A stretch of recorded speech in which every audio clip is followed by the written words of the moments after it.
Shalom Elohim, haleluya, puji nama Tuhan. Semangat pagi Bapak Ibu Saudara yang dikasihi Tuhan kita Yesus Kristus. Jumpa lagi bersama saya Pendeta Samuel Mabuntu dalam renungan pagi ke 2674 hari. Renungan pagi ini mengudara, puji Tuhan. Bapak Ibu Saudara yang dikasihi Tuhan, sebelum kita membaca, mendengarkan dan merenungkan firman Tuhan hari ini, mari kita berdoa, minta pimpinan Roh Kudus. Kita berdoa. Bapa di surga, berbicaralah kepada kami semua. Pakai firman Tuhan ini untuk menegur kami, menasihati kami, meneguhkan iman percaya kami, dan memberkati kami semua. Di dalam nama Tuhan Yesus yang adalah firman Allah yang hidup, kami berdoa. Amin. Haleluya. Bapak Ibu Saudara yang dikasihi Tuhan, bersama dengan saya kita akan belajar Alkitab dari kitab Kejadian sampai kitab Wahyu. Mari buka Alkitab kita. Galatia pasal 3 ayat 1 sampai ayat 14. Di bawah perikop dibenarkan oleh karena iman. Demikian firman Tuhan. Hai orang-orang Galatia yang bodoh, siapakah yang telah mempesona kamu? Bukankah Yesus Kristus yang disalibkan itu telah dilukiskan dengan terang di depanmu? Hanya ini yang hendak ku ketahui daripada kamu. Adakah kamu telah menerima Roh karena melakukan hukum Taurat, atau karena percaya kepada pemberitaan Injil? Adakah kamu sebodoh itu? Kamu telah mulai dengan Roh, maukah kamu sekarang mengakhirinya di dalam daging? Sia-siakah semua yang telah kamu alami sebanyak itu? Masakan sia-sia? Jadi bagaimana sekarang? Apakah Ia yang menganugerahkan Roh kepada kamu dengan berlimpah-limpah, dan yang melakukan mujizat di antara kamu berbuat demikian karena kamu melakukan hukum Taurat, atau karena kamu percaya kepada pemberitaan Injil? Secara itu jugalah Abraham percaya kepada Allah, maka Allah memperhitungkan hal itu kepadanya sebagai kebenaran. Jadi kamu lihat bahwa mereka yang hidup dari iman, mereka itulah anak-anak Abraham. Dan kitab suci yang sebelumnya mengetahui bahwa Allah membenarkan orang-orang bukan Yahudi oleh karena iman, telah terlebih dahulu memberitakan Injil kepada Abraham. Olehmu segala bangsa akan diberkati. Jadi mereka yang hidup dari iman, merekalah yang diberkati bersama-sama dengan Abraham yang beriman itu. Karena semua orang yang hidup dari pekerjaan hukum Taurat berada di bawah kutuk. Sebab ada tertulis, terkutuklah orang yang tidak setia melakukan segala sesuatu yang tertulis dalam kitab hukum Taurat. Dan bahwa tidak ada orang yang dibenarkan di hadapan Allah karena melakukan hukum Taurat adalah jelas. Karena orang yang benar akan hidup oleh iman. Tetapi dasar hukum Taurat bukanlah iman, melainkan siapa yang melakukannya akan hidup karenanya. Kristus telah menebus kita dari kutuk hukum Taurat dengan jalan menjadi kutuk karena kita. Sebab ada tertulis, terkutuklah orang yang digantung pada kayu salib.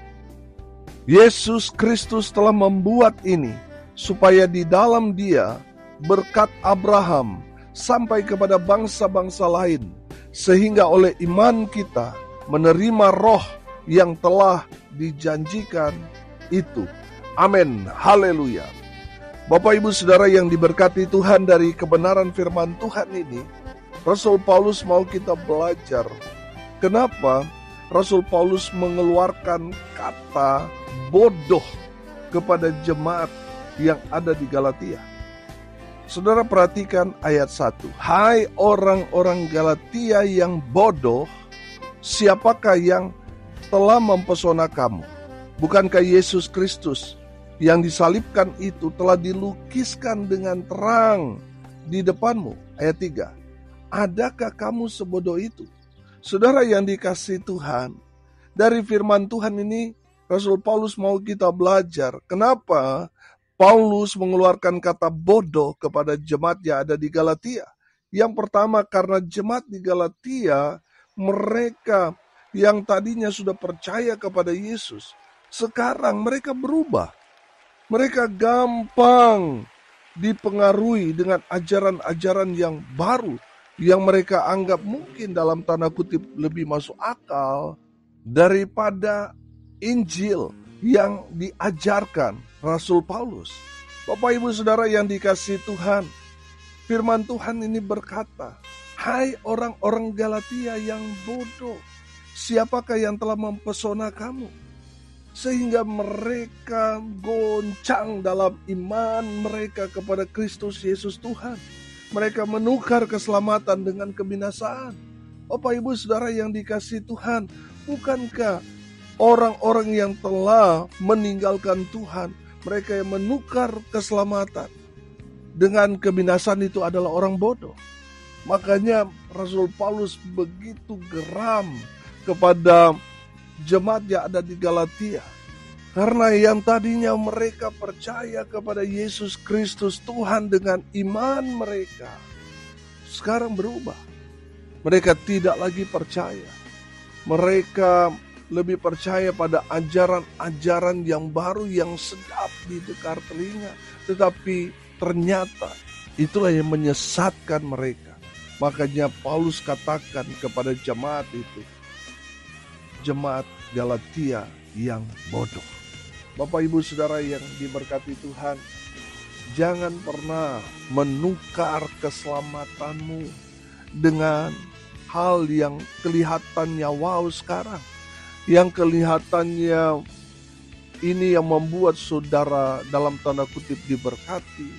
Ini yang membuat saudara akhirnya meroket naik daun, kelihatan sukses. Tetapi pada ujungnya menuju pada maut. Bapak Ibu Saudara yang dikasihi Tuhan, hati-hati. Saya katakan sekali lagi saudara, bahwa tidak ada keselamatan di luar Yesus. Hanya Yesus satu-satunya jalan, kebenaran, dan hidup. Amin. Saudara yang dikasihi Tuhan, tidak ada orang dapat masuk surga melalui jalan lain di luar Yesus. Tidak mungkin. Hanya Yesus satu-satunya jalan keselamatan itu. Amin. Jangan menukar keselamatan yang Tuhan sudah berikan kepada saudara dan saya hanya karena ingin mendapat tahta, harta. Akhirnya saudara mengkhianati Yesus. Saudara menukar keselamatan yang Tuhan Yesus sudah berikan kepada saudara dengan kebinasaan. Dan saya mau bilang, itu hanya dilakukan oleh orang-orang bodoh. Yang kedua saudara, kenapa Rasul Paulus sampai keluar kata bodoh kepada jemaat yang ada di Galatia? Yang kedua, saudara perhatikan ayat 2 dan ayat 3. Hanya ini yang hendak ku ketahui daripada kamu. Adakah kamu telah menerima roh karena melakukan hukum Taurat? Atau karena percaya kepada pemberitaan Injil? Adakah kamu sebodoh itu? Kamu telah mulai dengan roh, maukah kamu sekarang mengakhirinya di dalam daging? Bapak Ibu Saudara yang dikasihi Tuhan, Rasul Paulus menyampaikan kepada jemaat yang ada di Galatia, mereka ini bodoh karena apa?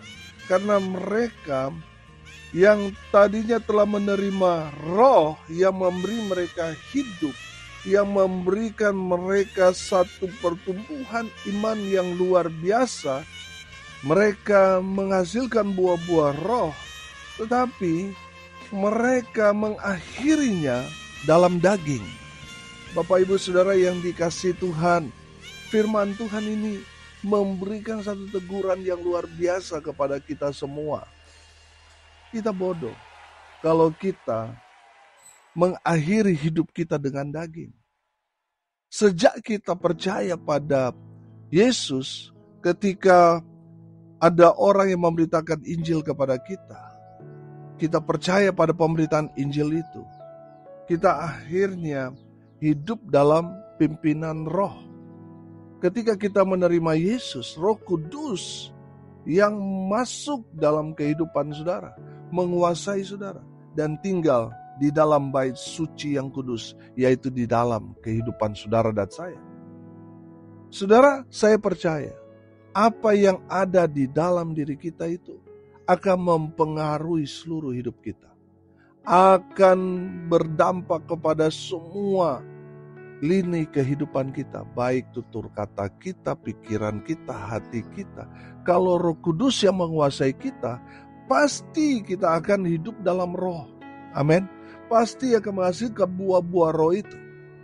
Saudara, Rasul Paulus menegur jemaat yang ada di Galatia, mereka itu bodoh karena apa? Tadinya mereka hidup dalam pimpinan Roh Kudus, tetapi mereka mengakhirinya dengan perbuatan daging. Mereka jatuh dalam dosa yang mengerikan. Saudara yang dikasihi Tuhan, jangan sampai kita sama seperti jemaat yang ada di Galatia yang bodoh. Yang tadinya kita sangat-sangat rohani, yang tadinya kita sangat-sangat aktif dalam pelayanan, kita aktif beribadah, tapi akhir hidup kita justru berlawanan dengan itu. Kita hidup dalam daging dan kita mati dalam kedagingan itu. Kita binasa. Bapak Ibu Saudara yang dikasihi Tuhan, jangan sampai kita yang sudah percaya Tuhan Yesus, tapi pada akhir hidup kita menyangkal Yesus. Saudara yang melakukan itu, firman Tuhan katakan, kamu orang bodoh. Yang ketiga, kenapa Rasul Paulus sampai keluar kata bodoh kepada jemaat yang ada di Galatia?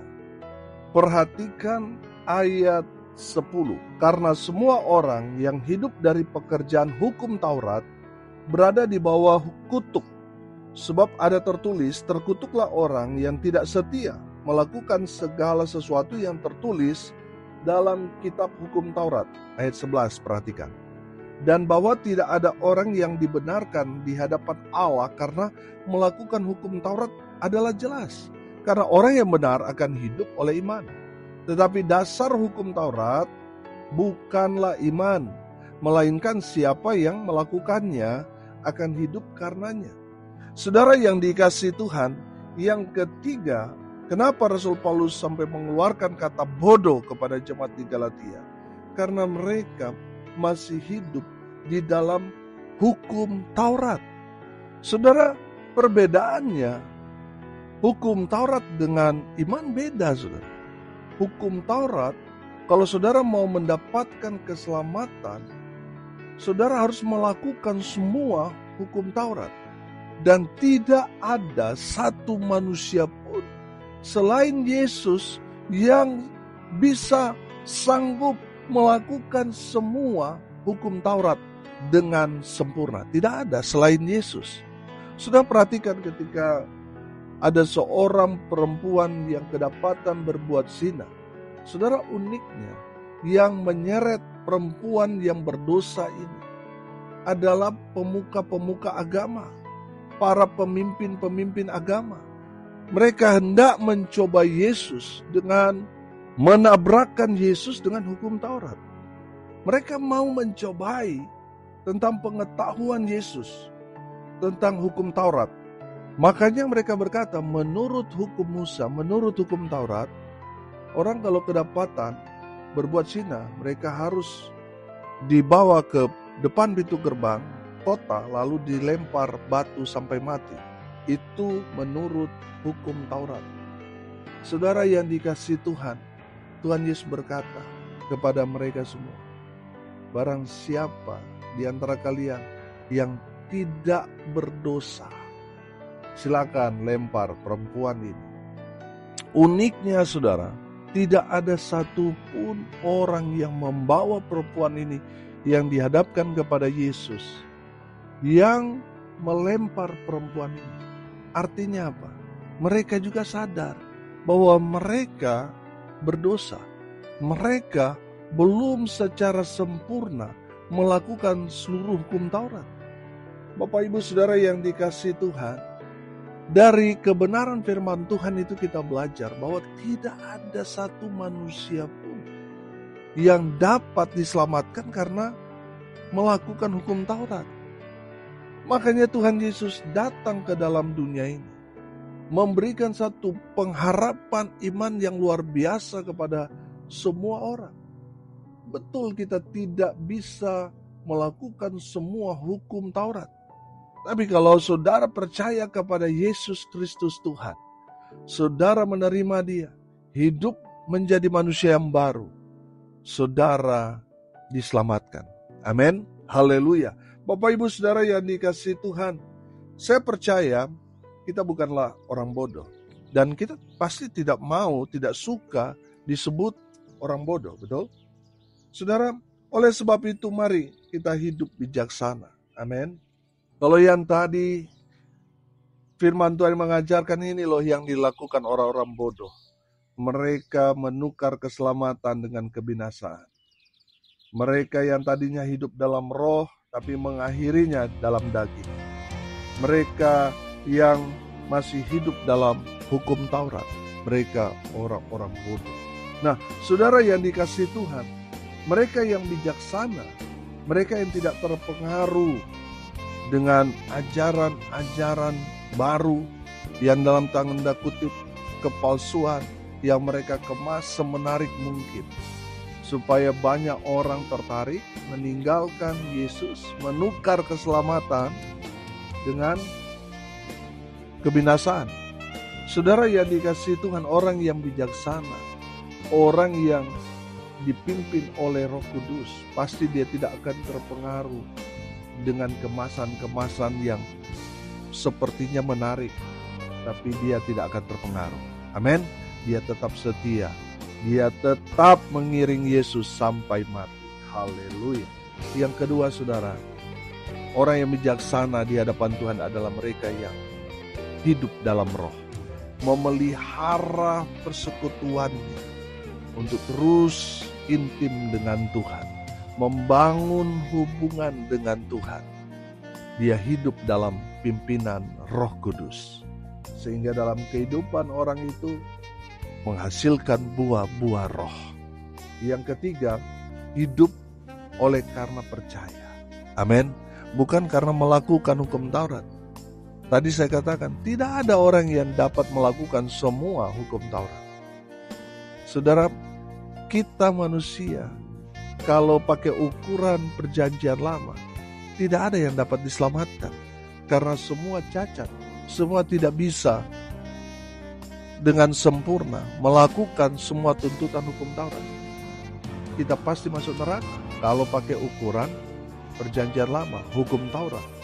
Kita bersyukur hanya dengan percaya kepada Yesus, menerima Dia sebagai Tuhan dan Juru Selamat pribadi kita. Kita diselamatkan. Amin. Saya percaya saudara, orang yang sungguh-sungguh percaya kepada Yesus bukan hanya ucapannya kata percaya, tapi hidupnya tidak sesuai dengan kehidupan orang percaya. Orang yang percaya pada Tuhan Yesus pasti hidupnya berubah. Dia menjadi manusia yang baru di dalam Kristus Yesus Tuhan. Amin. Sehingga dunia dapat mengenalinya bahwa ini beda daripada yang lain. Amin. Saudara, saya yakin dan percaya orang yang hidup percaya sungguh-sungguh kepada Tuhan Yesus, hidupnya pasti jadi berkat dan nama Tuhan dipermuliakan. Amin. Orang yang percaya pada Tuhan, dia hidup dengan iman. Dia tidak bergantung berharap kepada manusia, tapi kepada Tuhan. Amin. Itu orang percaya. Haleluya. Orang yang bijaksana menurut firman Tuhan yang kita belajar hari ini adalah mereka yang tetap setia, tidak terpengaruh dengan ajaran-ajaran yang menyesatkan. Mereka tetap setia dalam iman, percaya kepada Kristus Yesus Tuhan. Mereka hidup dalam roh dan mereka hidup percaya pada Yesus Kristus Tuhan. Beda dengan orang bodoh yang gampang terpengaruh dan akhirnya mereka masuk pada perangkap nabi-nabi palsu. Mereka jemaat yang bodoh karena apa? Mereka yang tadinya hidup dalam roh, tapi mengakhirinya dalam daging. Mereka bodoh karena mereka berusaha berupaya dengan sekuat mungkin untuk hidup sempurna melakukan hukum Taurat, tetapi lagi-lagi mereka gagal karena tidak ada manusia yang dengan sempurna dapat melakukan semua hukum Taurat. Itu artinya kalau satu hukum Taurat tidak kita penuhi, kita berdosa, kita binasa. Saudara yang dikasihi Tuhan, inilah kasih Tuhan yang luar biasa kepada kita. Tuhan tahu saudara dan saya tidak sanggup, tidak kuat melakukan semua hukum Taurat. Makanya dia datang menebus dosa saudara dan saya. Hanya dengan percaya kepada Yesus Kristus Tuhan, kita diselamatkan. Haleluya. Mari kita berdoa. Terima kasih Bapa di surga atas berkat firman yang sungguh memberkati kami. Berkati semua pendengar dimanapun mereka berada. Tuhan memberkati hidup mereka. Rumah tangga mereka diberkati. Usaha, pekerjaan, pelayanan mereka dibuat beruntung berhasil dalam segala hal. Mereka yang sakit Tuhan sembuhkan. Mereka yang lemah Tuhan kuatkan. Tuhan hibur mereka berduka cita. Dan hamba berdoa biarlah berkat surga turun memenuhi semua pendengar. Bapak Ibu Saudara yang dikasihi Tuhan, arahkanlah hatimu kepada Tuhan dan terimalah berkat dari Tuhan Yesus. Tuhan memberkati engkau dan melindungi engkau. Tuhan menyinari engkau dengan wajah-Nya dan memberi engkau kasih karunia. Tuhan menghadapkan wajah-Nya kepadamu dan memberi engkau damai sejahtera. Di dalam nama Tuhan Yesus, sumber daripada segala berkat. Saudara yang percaya diberkati Tuhan, katakan amin. Puji Tuhan. Bapak Ibu Saudara yang dikasihi Tuhan, kalau saudara merasa diberkati melalui renungan pagi ini, bagikan juga kepada saudara-saudara yang lain supaya mereka juga diberkati. Karena untuk itulah kita dipanggil untuk jadi berkat. Salam kasih dari Bali. Saya Pendeta Samuel Mabuntu. Sampai jumpa besok pagi. Tuhan Yesus memberkati kita semua. Haleluya.